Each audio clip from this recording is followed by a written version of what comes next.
Assalamualaikum warahmatullahi wabarakatuh. Perkenalkan saya Alisa Rahelia Azahra dengan NPM 2023110026. Pada kesempatan ini saya akan mempresentasikan hasil ujian akhir semester mata kuliah Desain dan Analisis Berorientasi Objek. Studi kasus yang saya pilih adalah Sistem Informasi Seminar dan Sertifikasi Digital Berbasis Web. Saya memilih studi kasus ini karena proses seminar dan penerbitan sertifikat saat ini masih banyak digunakan secara manual, sehingga diperlukan sebuah sistem yang dapat membantu proses registrasi peserta, pendaftaran seminar, pembayaran, pelaksanaan seminar, hingga penerbitan sertifikat digital secara lebih efektif dan terintegrasi. Pada presentasi ini saya akan menjelaskan analisis kebutuhan sistem, use case diagram, activity diagram, sequence diagram, class diagram, serta penerapan konsep OOP.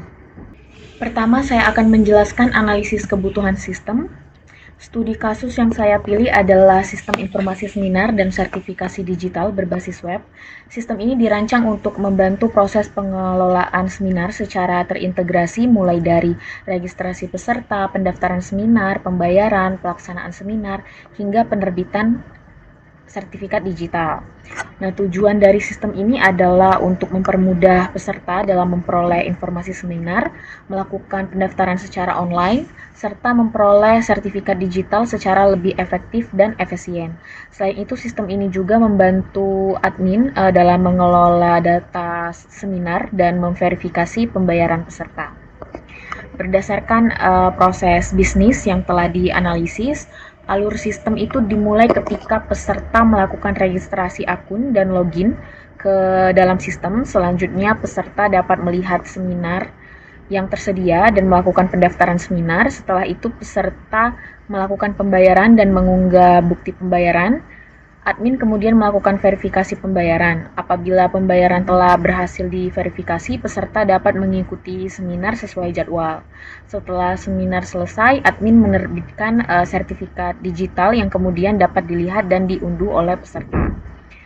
Berdasarkan hasil analisis tersebut, terdapat dua aktor utama dalam sistem, yaitu peserta dan admin.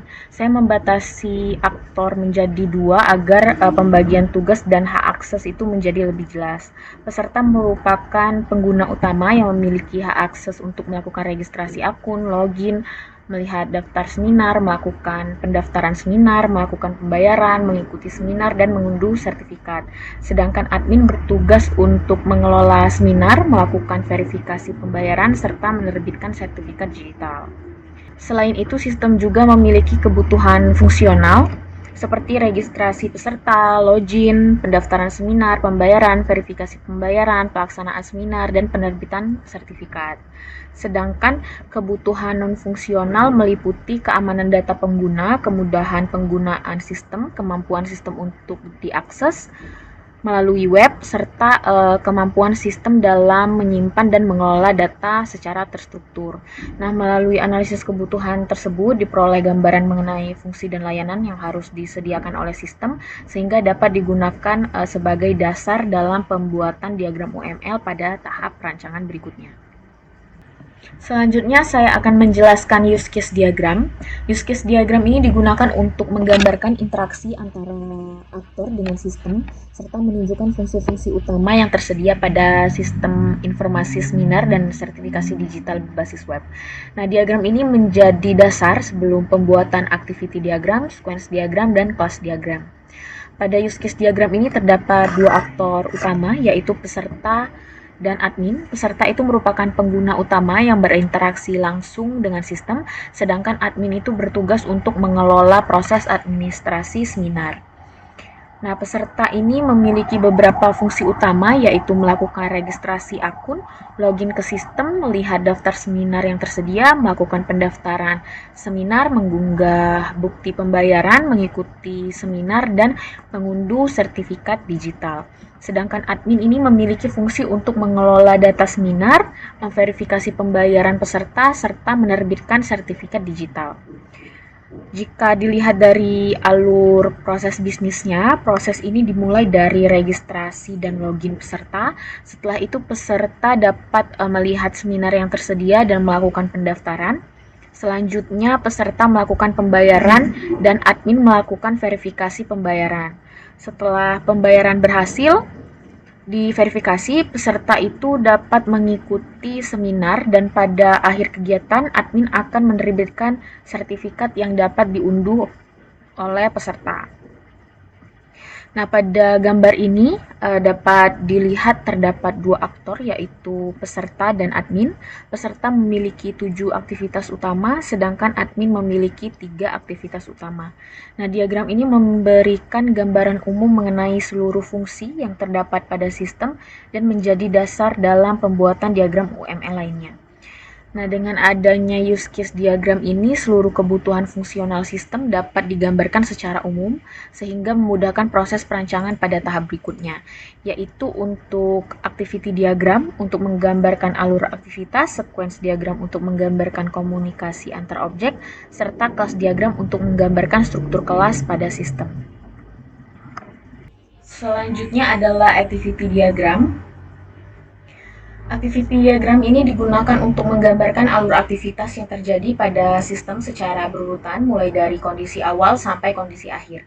Selain itu, activity diagram juga menunjukkan adanya percabangan atau decision apabila terdapat beberapa kemungkinan proses yang dapat terjadi. Activity diagram yang pertama adalah registrasi peserta.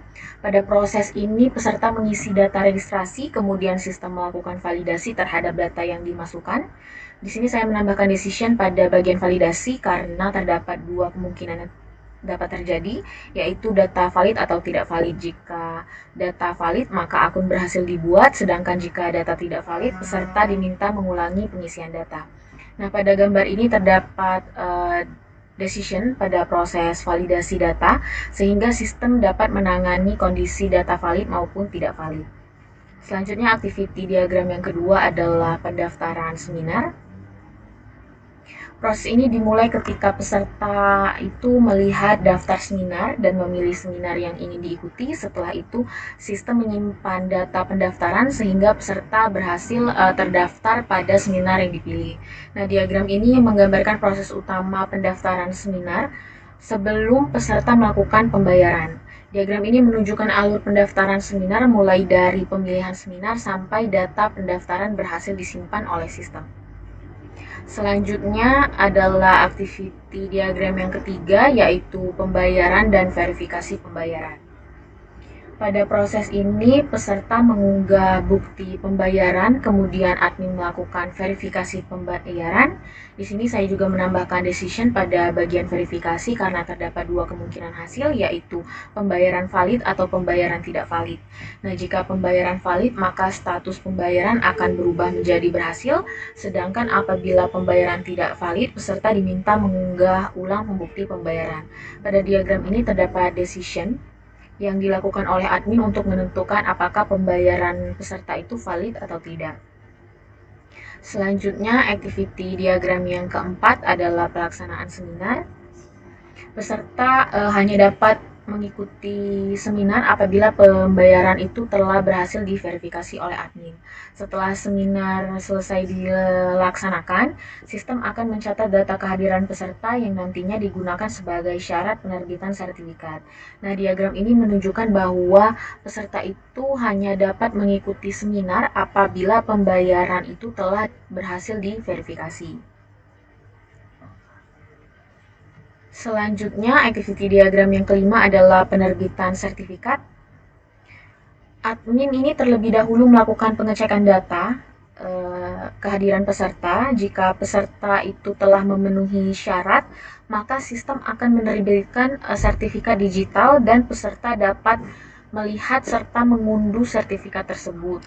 Nah, diagram ini menunjukkan bahwa sertifikat itu hanya diterbitkan apabila peserta itu telah memenuhi syarat kehadiran. Oke, setelah keseluruhan kelima activity diagram tersebut, pada sistem informasi seminar dan sertifikasi digital berbasis web, mulai dari registrasi peserta sampai dengan penerbitan sertifikat, activity diagram ini menjadi dasar dalam pembuatan sequence diagram dan kelas diagram pada perancangan berikutnya. Selanjutnya adalah sequence diagram. Sequence diagram ini digunakan untuk menggambarkan urutan komunikasi antar objek pada sistem secara lebih rinci.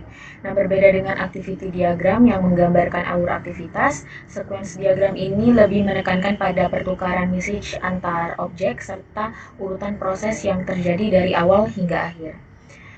Pada setiap sequence diagram ini saya menggunakan 5 lifeline agar komunikasi antar objek itu dapat digambarkan dengan lebih jelas. Nah, lifeline tersebut terdiri dari aktor sebagai pengguna, halaman atau form sebagai antarmuka, sistem sebagai pengolah data, database sebagai media penyimpanan data, dan halaman tujuan atau notifikasi sebagai hasil akhir dari proses yang dilakukan. Oke, sequence diagram yang pertama adalah registrasi peserta. Nah, pada gambar ini dapat dilihat terdapat 5 lifeline, yaitu peserta, from registrasi, sistem, database, dan notifikasi. Nah, diagram ini menunjukkan proses mulai dari pengisian data hingga registrasi itu berhasil dilakukan. Pada proses ini, peserta mengisi data registrasi melalui form registrasi. Kemudian sistem melakukan validasi data sebelum menyimpan ke database. Setelah data berhasil disimpan, sistem itu memberikan notifikasi bahwa registrasi telah berhasil dilakukan. Nah, di sini saya menambahkan proses validasi agar data yang disimpan ke database itu sesuai dengan kebutuhan sistem. Selanjutnya, sequence diagram yang kedua adalah login. Diagram ini menunjukkan proses autentikasi pengguna dengan melakukan pengecekan data akun pada database sebelumnya. Itu pengguna memperoleh akses ke sistem. Pada proses ini, peserta memasukkan email dan password, kemudian sistem melakukan pemeriksaan data pengguna pada database. Apabila data itu sesuai, maka peserta dapat mengakses halaman utama. Dengan demikian, hanya pengguna yang memiliki akun yang dapat menggunakan layanan sistem. Selanjutnya, diagram yang ketiga adalah pendaftaran seminar. Diagram ini memperlihatkan bagaimana sistem mengambil data seminar dan menyimpan ke data pendaftaran peserta ke database. Peserta itu memilih seminar yang tersedia, kemudian sistem mengambil data seminar dari database. Setelah peserta melakukan konfirmasi, sistem itu menyimpan data pendaftaran sehingga peserta berhasil terdaftar pada seminar yang dipilih. Selanjutnya, sequence diagram yang keempat adalah verifikasi pembayaran. Oke, pada proses ini peserta terlebih dahulu mengunggah bukti pembayaran. Selanjutnya, admin melakukan pemeriksaan terhadap data pembayaran yang tersimpan pada sistem. Apabila pembayaran dinyatakan valid, maka status pembayaran akan diperbarui menjadi berhasil. Sebaliknya, apabila pembayaran tidak valid, maka peserta diminta untuk mengunggah ulang bukti pembayaran. Nah, pada diagram ini, admin memiliki peran penting dalam menentukan status pembayaran peserta. Pada diagram ini juga terlihat bahwa admin itu memiliki peran dalam menentukan status pembayaran peserta. Terdapat dua kemungkinan, yaitu pembayaran valid dan pembayaran tidak valid. Lanjut, sequence diagram yang kelima adalah download sertifikat. Peserta memilih menu sertifikat, kemudian sistem melakukan pengecekan data sertifikat pada database. Jika sertifikat telah diterbitkan, sistem akan menampilkan sertifikat dan peserta dapat mengunduhnya. Namun apabila sertifikat belum tersedia, sistem akan memberikan informasi bahwa sertifikat belum diterbitkan. Diagram ini menunjukkan bahwa sistem itu akan memeriksa ketersediaan sertifikat terlebih dahulu sebelum peserta dapat mengunduh sertifikat tersebut. Secara keseluruhan, sequence diagram ini digunakan untuk menggambarkan komunikasi antar objek secara lebih detail dan menunjukkan bagaimana setiap objek itu saling berinteraksi. Sequence diagram ini juga menjadi dasar untuk pembuatan kelas diagram, karena dari komunikasi antar objek tersebut dapat diketahui kelas-kelas yang dibutuhkan dalam sistem. Selanjutnya saya akan menjelaskan kelas diagram. Kelas diagram ini digunakan untuk menggambarkan struktur kelas yang terdapat pada sistem meliputi atribut, metode, serta hubungan antar kelas. Kelas diagram ini juga menjadi dasar dalam penerapan konsep Object-Oriented Programming sehingga sistem dapat dirancang secara lebih struktur dan mudah dikembangkan. Nah, pada sistem yang saya rancang ini terdapat 7 kelas utama, yaitu user, peserta, admin, seminar, pendaftaran, pembayaran, sertifikat. Ketujuh kelas ini dibuat berdasarkan proses bisnis yang telah dianalisis sebelumnya, mulai dari registrasi peserta sampai dengan penerbitan sertifikat. Kelas user ini saya jadikan sebagai parent class karena terdapat beberapa atribut dan metode yang dimiliki bersama oleh peserta dan admin, seperti nama, email, password, registrasi, dan login. Oleh karena itu, saya menerapkan inheritance agar tidak terjadi pengulangan atribut dan metode yang sama, sehingga struktur program itu menjadi lebih efisien. Hubungan association saya gunakan antara peserta dengan pendaftaran dan antara peserta dan sertifikat. Saya menggunakan hubungan ini karena satu peserta itu dapat melakukan beberapa pendaftaran seminar dan dapat memiliki lebih dari satu sertifikat. Hubungan aggregation saya terapkan antara kelas seminar dan pendaftaran. Saya memilih aggregation karena satu seminar itu dapat memiliki banyak data pendaftaran, namun data pendaftaran masih dapat berdiri sendiri dan tidak sepenuhnya bergantung pada objek seminar. Sedangkan hubungan composition saya terapkan antara kelas pendaftaran dan pembayaran. Saya memilih composition karena data pembayaran itu merupakan bagian dari data pendaftaran.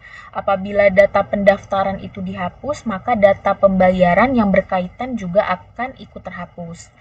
Selain itu, saya juga menentukan multiplicity pada setiap hubungan antar kelas. Sebagai contoh, itu satu peserta dapat memiliki banyak pendaftaran dengan multiplicity 1 ke banyak. Sedangkan satu pendaftaran itu hanya memiliki satu pembayaran dengan multiplicity 1 ke 1. Pada gambar ini dapat dilihat terdapat 7 kelas utama yang saling berhubungan untuk mendukung keseluruhan proses bisnis sistem, mulai dari registrasi peserta, pendaftaran seminar, pembayaran, hingga penerbitan sertifikat.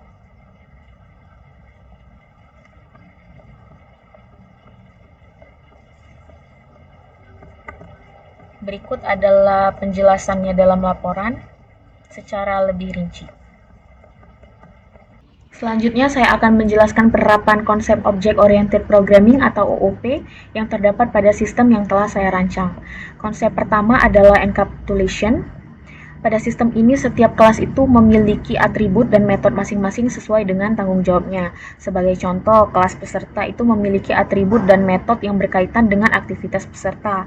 Sedangkan kelas admin itu memiliki atribut dan metode yang digunakan untuk mengelola sistem. Dengan demikian, data dan fungsi yang berkaitan dapat dikelompokkan dengan lebih terstruktur. Konsep kedua adalah inheritance. Saya menerapkan inheritance dengan menjadikan kelas user sebagai superkelas, sedangkan kelas peserta dan admin sebagai subkelas. Dengan adanya pewarisan tersebut, atribut dan metode yang sama tidak perlu ditulis berulang, sehingga rancangan sistem itu menjadi lebih sederhana dan mudah dikembangkan. Konsep ketiga adalah polymorphism. Pada sistem ini, metode yang sama dapat menghasilkan fungsi yang berbeda sesuai dengan objek yang menggunakannya. Sebagai contoh, ketika peserta itu melakukan login, maka sistem akan menampilkan halaman peserta. Sedangkan ketika admin melakukan login, maka sistem akan menampilkan halaman admin sesuai dengan hak akses masing-masing. Hal tersebut membuat sistem itu menjadi lebih fleksibel apabila di masa mendatang terdapat jenis pengguna yang baru. Menurut saya, penggunaan konsep Object Oriented Programming ini memberikan banyak manfaat, seperti membuat struktur sistem menjadi lebih terorganisir, mengulangi pengulangan kode, mempermudah pemeliharaan sistem, serta memudahkan pengembangan sistem di masa mendatang.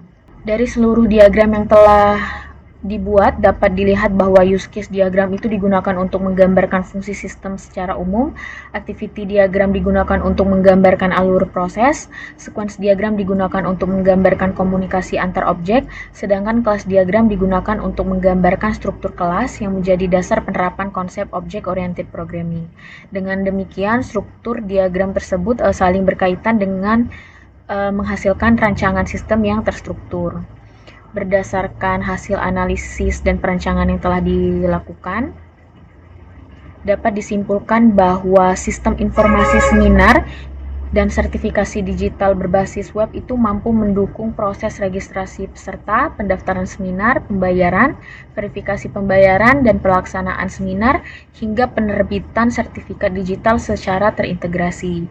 Penerapan metode Object-Oriented Analysis dan Design serta konsep Object-Oriented Programming membuat sistem itu menjadi lebih terstruktur dan mudah dipahami serta mudah dikembangkan pada masa mendatang.